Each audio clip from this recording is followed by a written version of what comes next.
राजधानी दिल्ली में 27 साल बाद भाजपा का कमल खिला है। और वहीं महाकुंभ की बात करें तो लोग पहुंचकर वहां पर आस्था की डुबकी लगा रहे हैं, मगर विपक्ष लगातार सवाल उठा रहा है। हमारे साथ खास बातचीत में सिटीजन्स के पूर्व चेयरमैन ठाकुर राघवेंद्र सिंह जी हैं, उनसे बातचीत करते हैं और जानेंगे। सर, पहले तो आपको बहुत बहुत शुभकामनाएं, कमल खिलाए, क्या कहेंगे? आपको बहुत बहुत धन्यवाद। आपके चैनल के माध्यम से दिल्ली की जनता को और पूरे क्षेत्र को, पूरे भारतवर्ष की जनता को मैं अपनी तरफ से बधाई देना चाहूंगा कि दिल्ली में 27 साल बाद ये सुशासन लौटा है। और आप देख रहे होंगे कि मतलब ये लूट तंत्र बहुत टाइम से चल रहा था, किसी न किसी का बहाना लेकर के या किसी न किसी तरह की इस तरह की रूमरें फैला करके ये सरकार पर कागज हो रहे थे। तो पहली बार जनता ने बहुत अच्छा निर्णय लिया है और जनमत दिया है। मैं समझता हूं उत्तर प्रदेश की तरह दिल्ली में भी डबल इंजन की सरकार चलेगी और बहुत अच्छा कार्य करेगी। जैसा कि आप देख रहे होंगे कि पब्लिक ने उस टाइम पर केजरीवाल को समझा था कि कोई झाड़ू वाला आया है, बहुत अच्छी साफ सफाई से लेकर के हर चीज की व्यवस्था करेगा। लेकिन मैं समझता हूं कि वो झाड़ू वाला नहीं, लोगों ने झाड़ू वाला समझ के वोट किया था, लेकिन वो निकला दारू वाला। तो झाड़ू वाला तो नहीं चल पाया, तो दारू वाले के दारू की लूट तंत्र में सब पूरी दिल्ली को ही बर्बाद करके रख दिया है। तो मिल्कीपुर की बात करते हैं। मिल्कीपुर में सपा की हार के बाद सांसद अब्दुल प्रसाद लगातार आरोप लगा रहे हैं, कह रहे हैं लोकतंत्र की हत्या हुई है और कई आरोप आए हैं, क्या कहेंगे? मिल्कीपुर की जैसे आपने बात करी है, तो मिल्कीपुर में तो मैं समझता हूं कि शायद जो प्रोपगंडा जो अपनाया गया था कि संविधान बदल रहा है या कुछ इस तरह की जो रूमरें उड़ाई गई थी, जो पब्लिक ने जो वहां पर गलती करी थी, मैं समझता हूं कि ये अभी पूर्ण संशोधन नहीं कर पाई जनता वहां पर। मिल्कीपुर तो उन्होंने एक गिफ्ट के तौर में दी है कि हमने जो भविष्य में गलती की है उसका रिटर्न उन्होंने किया है कि मतलब अब वो झूठ फैलाने वालों का अब कहीं पर कोई ठिकाना नहीं है। तो ये जनता ने, ये लूट तंत्र होती तो ये 60,000 प्लस से जीत नहीं होती। लूट अगर होती तो 10-5 हजार की लूट हो जाती। मैं मानता हूं इसको कि ये इस तरह की भाषा बोल करके पब्लिक को गुमराह कर रहा है। पब्लिक ने जो आशीर्वाद दिया है, अयोध्या भगवान राम के जो अनुयायी हैं, सनातन धर्म को मानने वाले हैं, उन्होंने जो मिल्कीपुर के रूप में ये टेलर दिया है, जो अभी एक गिफ्ट के तौर पर ये विधानसभा दी है, मैं समझता हूं कि अब अवधेश जी तो अपनी लोकसभा ही बचा लें, वही बहुत बड़ी बात होगी। महाकुंभ की बात करते हैं। महाकुंभ में आप भी गए थे, आपने भी डुबकी लगाई, लोग पहुंच रहे हैं लगातार, मगर अखिलेश यादव कह रहे हैं वहां पर जाम की जो और अव्यवस्था है उसका जिम्मेदार सरकार है, और कह रहे हैं कि टोल फ्री भी करना चाहिए। मैं समझता हूं कि शायद अखिलेश यादव जी संगम में डुबकी लगाने तो गए, लेकिन साफ मन से वो नहीं गए। उनको जनता की मतलब भीड़ दिखाई दी या और कुछ निगेटिव। मैं समझता हूं कि शायद ये सनातन धर्म का ये महाकुंभ जो 144 साल बाद ये पर्व इस तरह का ये ग्रह नक्षत्रों के हिसाब से जो संयोजन हुआ है, और महाकुंभ की तो मैं गया हूं, मैं स्वयं गया और वहां पर देखा। और उस दिन माननीय राजनाथ सिंह जी भी आए हुए थे, उन्होंने भी स्नान किया था। तो भीड़ तो ये पब्लिक की भीड़ नहीं है, ये सनातन धर्म के अनुयायियों की भीड़ है। जो कुंभ का जो 144 साल बाद इस तरह का पर्व पड़ा है, तो वो पर्व में जाकर के लोगों ने जो आस्था की जो डुबकी लगाई है, वहां की व्यवस्थाएं जो इतनी चाक चौबंद व्यवस्थाएं थी, उन व्यवस्थाओं को देख करके मुझे लगा ये कहीं पर भी दोना पत्तल, कहीं पर भी गंदगी नहीं थी। वहां के सफाई कर्मचारी 24 घंटे मुस्तैद हैं। हम लोगों को तो सबको मिलकर के जो वहां की व्यवस्था, पुलिस प्रशासन की व्यवस्था, वहां के प्रशासन की व्यवस्था, वहां के अन्य जो लोग व्यवस्थाओं में लगे हुए हैं, छात्र लगे हुए हैं जो एनसीसी के कैंप कर रहे हैं, वो सब व्यवस्थाओं में लगे हुए हैं, साधु महात्मा प्रसाद करने में लगे हुए हैं, जिस बन पा रही वो व्यवस्थाएं पूरी करने में लगे हुए हैं। और जो गंदगी देखने गए हैं तो वो गंदगी देखेंगे। अखिलेश यादव जी ने शायद ऐसा झांक करके नहीं देखा कि ये पब्लिक आ रही है। अभी भी लोगों का जो दर्शन नहीं हो पाए, जो वहां तक स्नान नहीं कर पाए, ये संगम में डुबकी नहीं लगा पाए, लोग हर व्यक्ति चाह रहा है कि हम जाकर के संगम में महाकुंभ का ये भागीदार बने, वहां पर जाकर के हम लोग आस्था की डुबकी लगाएं। और मैं समझता हूं कि ये पूरे फरवरी तक इसी तरह की भीड़ रहेगी और लोग जाएंगे वहां पर, आस्था की डुबकी लगाएंगे। अब कोई भी विरोधी दल के नेता या कोई भी विरोधी व्यक्ति अगर महाकुंभ पर अंगुली उठाएगा तो मैं समझता हूं कि उसके पाप तो नहीं धुलेंगे, लेकिन उनका राजनीति से लेकर के उस गंगा में समा जाएंगे, वो कहीं पर बचने वाले नहीं है। सर सब लोग जा रहे हैं, राहुल गांधी और प्रियंका गांधी नहीं गए, कैसे देखते हैं? देखिए, राहुल गांधी ने कभी भी सनातन धर्म को नहीं माना और मैं समझता हूं कि जितनी अगर पूर्व के इतिहासों से लेकर के, उनके पूर्वजों से लेकर आज तक, वो केवल जैसे उन्होंने कहा कि संविधान बदल रहा है, वक्त वक्त के वो सनातन का केवल अपने फायदा के लिए अपनाते हैं। कभी जनेऊ पहनते हैं, कभी मंदिर में जाते हैं, कहीं कुछ कर लेते हैं। और अब तो उनको लग रहा है कि मंदिर में भीड़ भाड़ में 2-4 लोगों को दिखाकर फोटो डालते थे और अब वहां जाएंगे तो आस्था की डुबकी उनको लगानी पड़ेगी। तो लोगों के दिमाग में से, दिल और दिमाग से, चाहे वो प्रियंका हो, चाहे अखिलेश जी हो, चाहे राहुल गांधी हो, चाहे केजरीवाल हो, जो भी सनातन धर्म पर चोट करेगा, सनातन धर्म के व्यक्ति को मानने वाले इनको कभी माफ नहीं करेंगे। इसलिए वो जाए तो बोली, न जाए तो बोली, और वो कभी सनातन धर्म को न माने हैं और न मानेंगे, ऐसा मुझे उम्मीद है।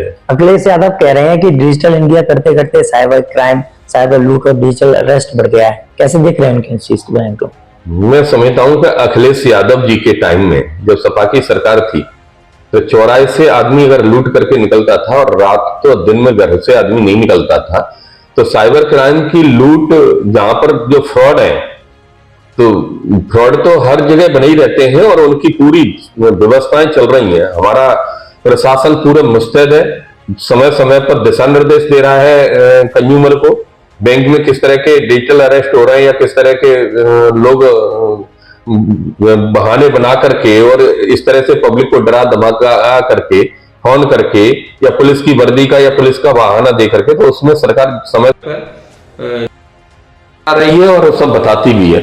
लेकिन मुझे तो दुख इस बात का है कि ऐसा व्यक्ति जो इस तरह के क्वेश्चन करते हैं, उनकी सरकार में तो आपने देखा था कि कोई रोड सुरक्षित नहीं थी, कोई समय सुरक्षित नहीं था। घर से बेटी पढ़ने जाती थी तो शाम तक घर पर लौटेगी, सुरक्षित है नहीं लौटेगी, ये सब चीजें, बहुत सारी चीजें थी, ऐसी व्यवस्थाएं उस टाइम पर थी कि लोग अपने आप को सुरक्षित महसूस नहीं कर पा रहे थे।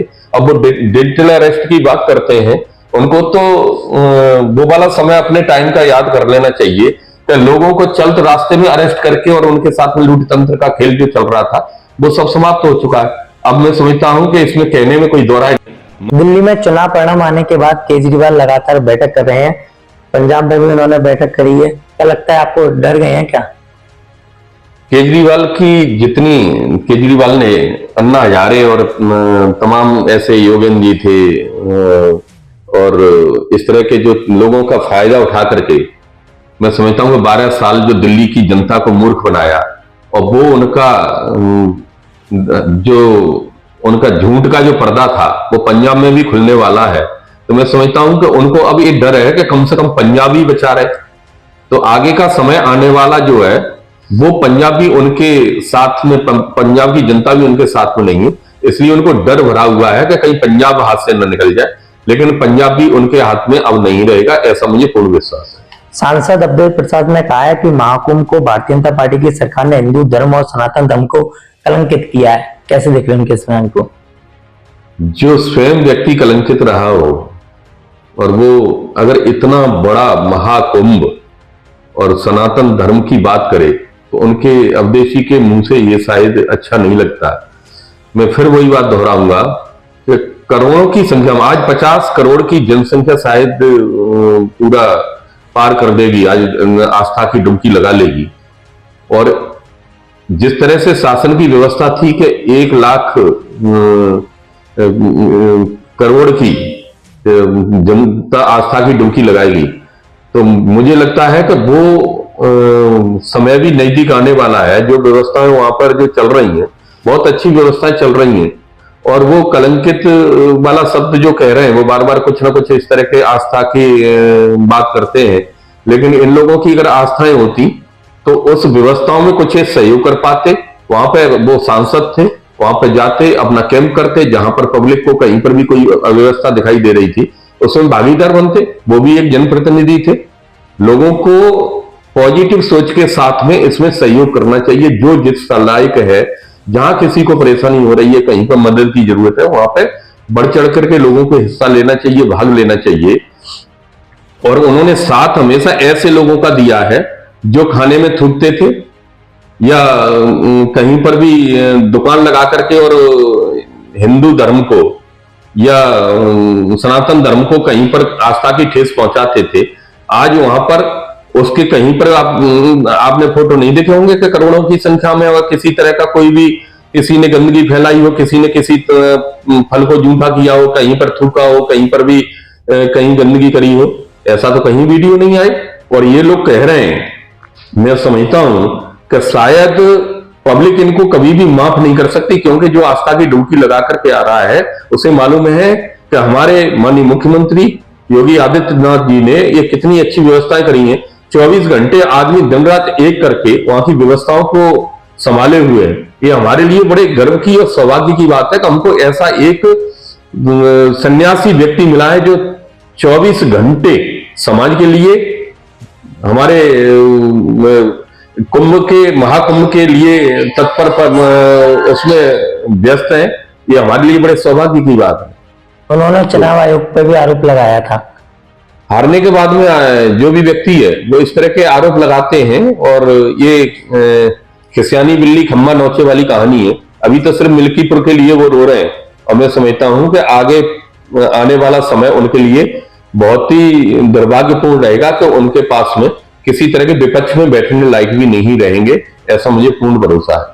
अखिलेश यादव ने कहा है कि अयोध्या की हार मिल्कीपुर की जीत बराबर नहीं कर सकती, वो बदला नहीं हो सकता, अयोध्या की हार हमेशा हार रहेगी। ये बात तो मैं भी कह रहा हूं। अभी तो मिल्कीपुर में जो पब्लिक ने रिटर्न गिफ्ट लौटाया है, अभी तो टेलर है, अभी तो बहुत कुछ बाकी है। उत्तर प्रदेश पूरा बाकी है और अयोध्या बाकी है। अयोध्या की जनता ने जो गलती की थी, अब वो बार बार गलती दोहराएगी नहीं।